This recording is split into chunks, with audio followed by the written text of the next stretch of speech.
I've had 0 bar coast to coast still be playable, honestly.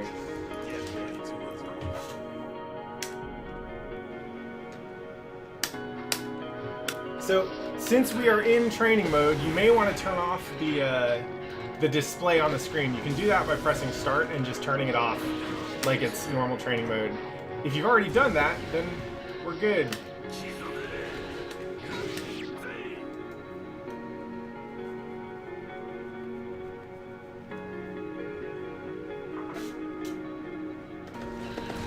Woo! Oh god. Here it comes.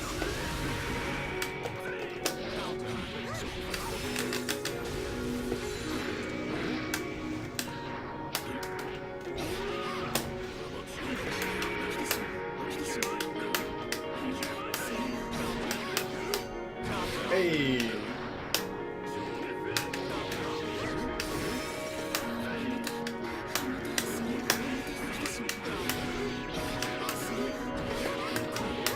Nice.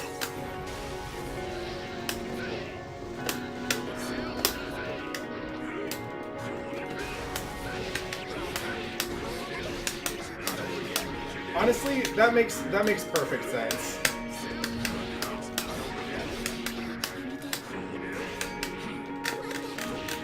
It is a very cool game. So that's actually a really interesting part of the character crisis. If you really love everybody, like,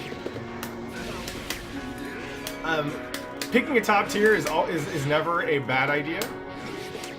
But you could also try and invest yourself in a character like Zato, where pretty much like every game, Zato's got similar tools. There will always be differences in setups and like whatever, but overall, like, if you invest yourself in a character like Zato, it pays off over like years and several versions, because that character will always be hard. I think Ino is pretty top tier right now. Faust is always good. I would place Kai as like just underneath top tier, to be honest. But no doubt he's pretty fucking good. Woo!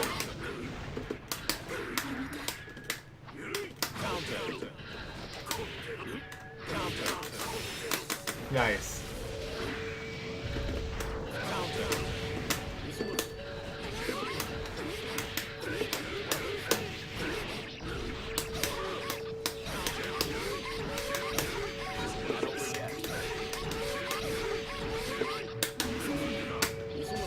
What up, Cam? Yeah, Jacko is sadness.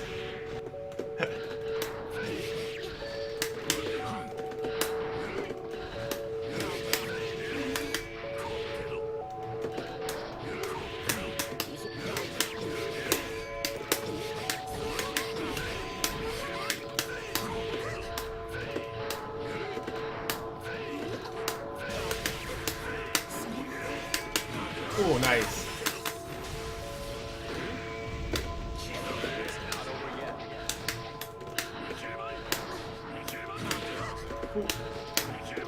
Rowman is the dude. No, he's not a bot. He's a person.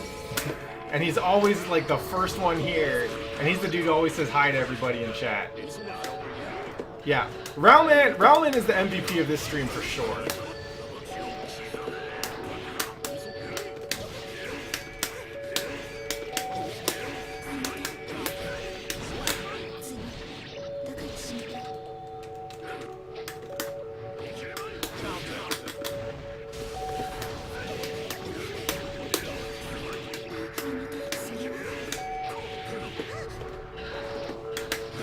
Cool.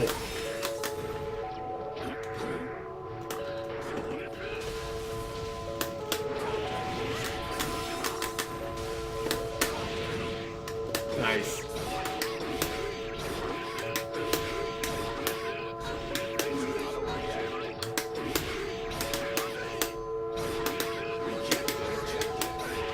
Guilty Gear.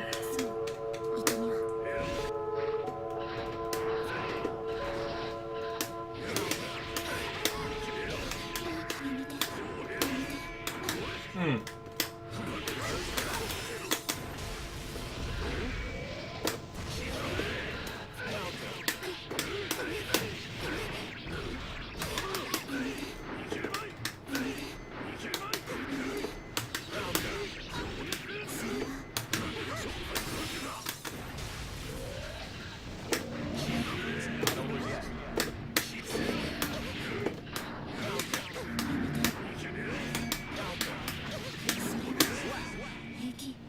Leo, man.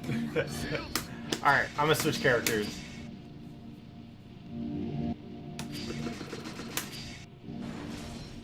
Who dares to enter the Did plus R come out for the Switch? Let's see.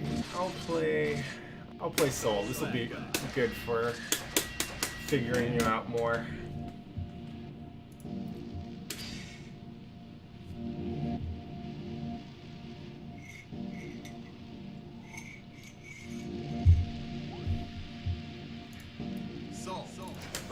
Don't worry, alcett. Some of it is playing online, and some of it is just Leo.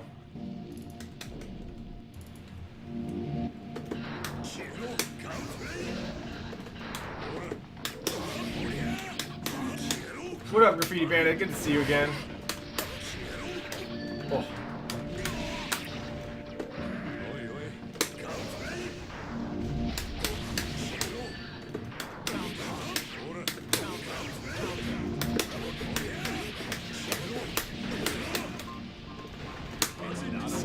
Cool. Nice, there you go.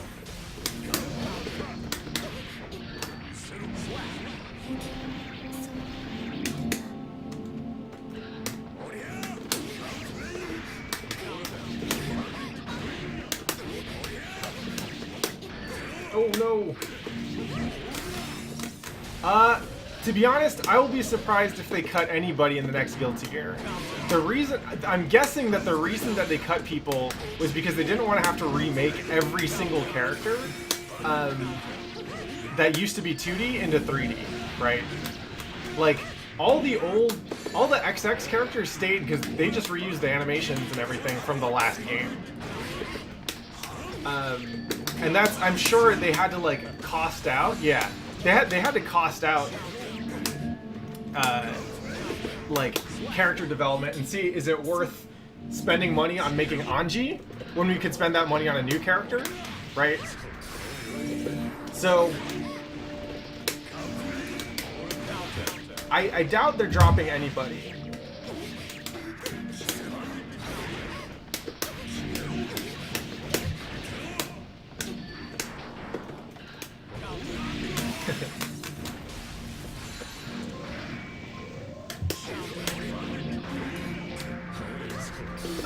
That said, I wouldn't be surprised if we get some reasonable reworks to characters.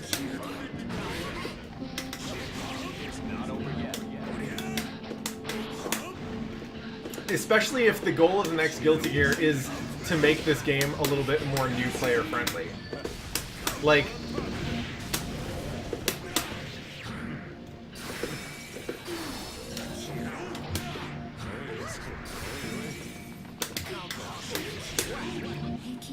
I think it's honestly, I mean, it's hard to say, right? Like, I could see them reworking a lot of the old cast, Soul, Kai, Chip, etc. Because some of their tools are if they do a pretty big systems rework, a lot of the old cast tends to have like super versatile tools, like Venom, for example. I could see them simplifying Venom. I could see them simplifying Zato.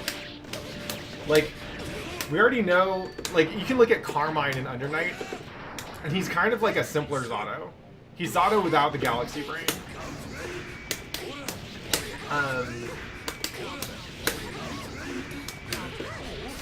So, yeah, I think, and I also think of Ram as basically like another Zato Light. Yeah.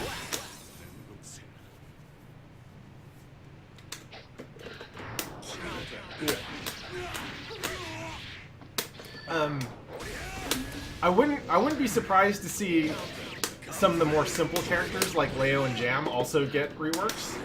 Like Leo, or really it's those two, also Slayer, like those characters kind of work because at the high end you sacrifice a lot by giving up their like versatility. Oh yeah, Bedman is another dude who's just like, he's got systems, like he's got a lot of crazy hard to read shit.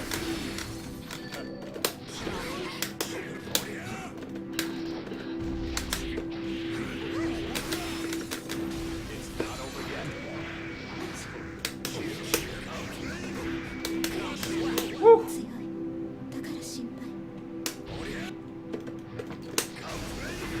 Yeah, what I'm hoping they do is if they have to simplify, that they simplify systems but not characters. I don't know if that would make Guilty Gear newbie friendly. My guess is no. But I do think that learning the characters is kind of the cool part, and learning all like the 4 different kinds of defensive tools you have, right? Like 3 different flavors of block. Is not where they want the complexity to be.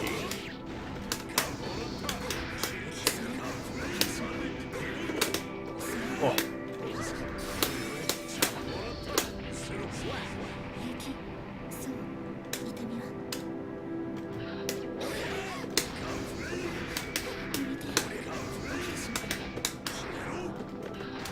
Nice, yeah. That was real good.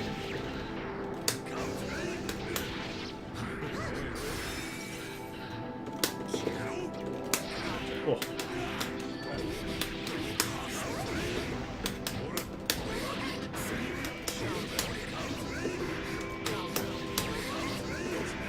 I would be surprised if they adopted universal inputs for Guilty Gear.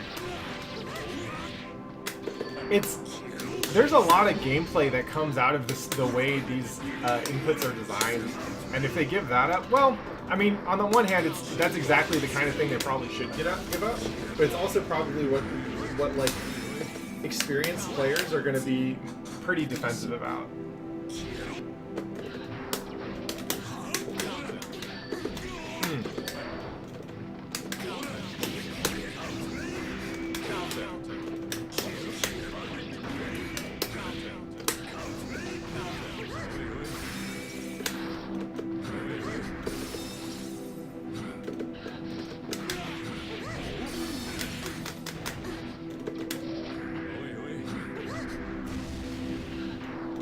Good, yeah, there you go. So, alcett, I noticed earlier on, like, you tend to hang out in this range a little bit, and you probably don't want to do that. Mike, I don't know that much about playing Dizzy, but I think you probably want to stay mobile. Soul is typically going to be pretty predictable in terms of, like, where he's going to be on screen at any given time. So you want to use your mobility to either put out the good buttons that in the space I'm about to go into, or stay away from that space but put something in my way so I run into it. Nice. Ah.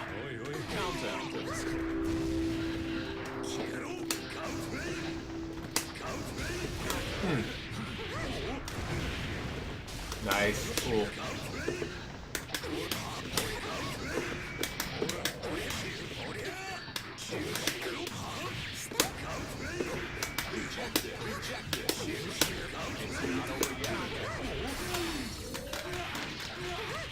Woo! That was good. Oh, and a zap. Oh, good flame pillar. Nice throw. You have the conversion? Oh, yeah.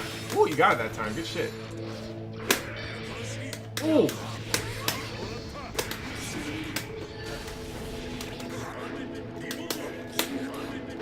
Aw, oh, that sucks.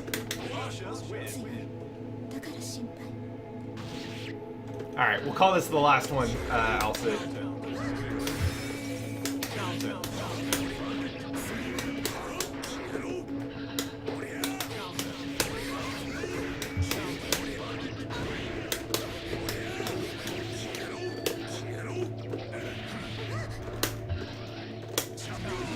Oh, nice.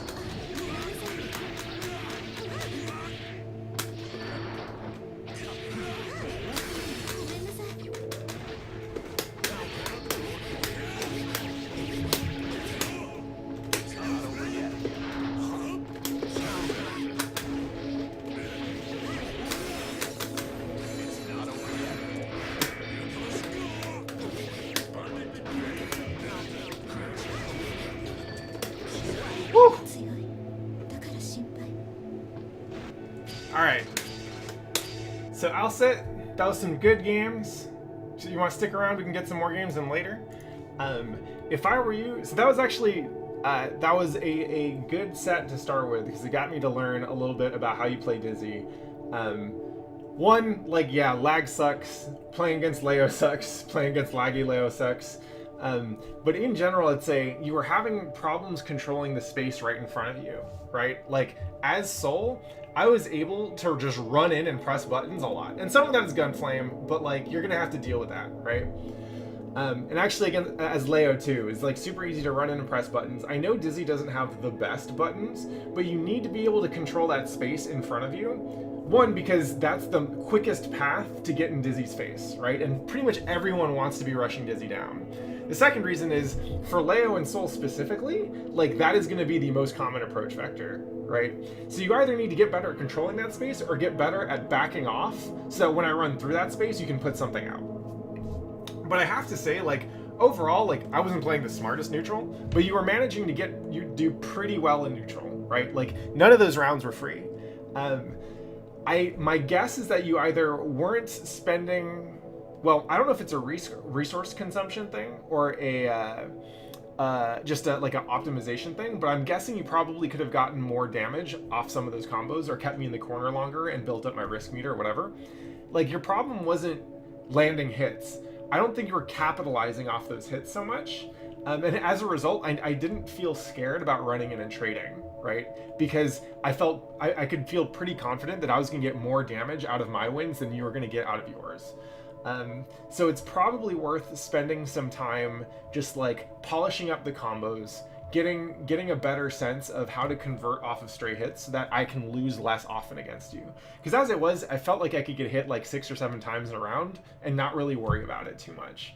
So you make your combos and your conversions more dangerous, and all of a sudden that minefield and all the space control stuff you're trying to do with Dizzy gets a lot scarier, right? And so you do that, and then we'll play again, and we'll figure out some more shit for you to work on. But that was super productive, so thanks for those games, man. Templar, if you want to get in here real quick, we can get a couple more games in, and then I will open it up.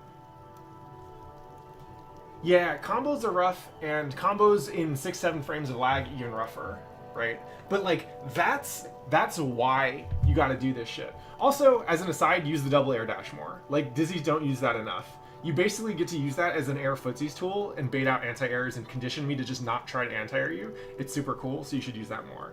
But overall, like, this is why combos matter, right? Because if I need to be drastically more cautious if I can only lose against you 3 times in a round. But if I can lose 6 times in a round, that's not a big deal.